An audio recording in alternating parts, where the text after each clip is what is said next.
அன்பிற்குரியவர்களே, பழிக்கு பழி வாங்குகிறோம் என்றால் தொடர்ந்து இதுதான் நம்முடைய நியதி என்று ஆகிவிட்டால் இந்த உலகத்தில் பழிக்கு பழி, கண்ணுக்கு கண், பல்லுக்கு பல் அப்படிங்கிற ஒரு சூழல் ஏற்பட்டு விட்டால் என்ன நடக்கும் அப்படின்னு சொல்லி யோசிச்சு பார்த்தோம்னா, நிறைய பேர் பல்லு இல்லாதவங்களாகவும் நிறைய பேர் கண்ணு தெரியாத குருடர்களாகவும் தான் இருக்கணும்.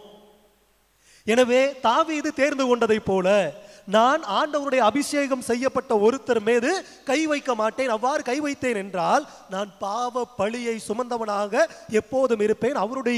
ஆண்டவருடைய கோபத்திலிருந்து தப்பித்துக் கொள்ள என்னால் முடியாது. எனவே அவர் மீது கை வைக்க மாட்டேன் என்று தவிர்த்து விடுகிறார், தேர்ந்து கொள்கிறார். எதை தேர்ந்து கொள்கிறார்?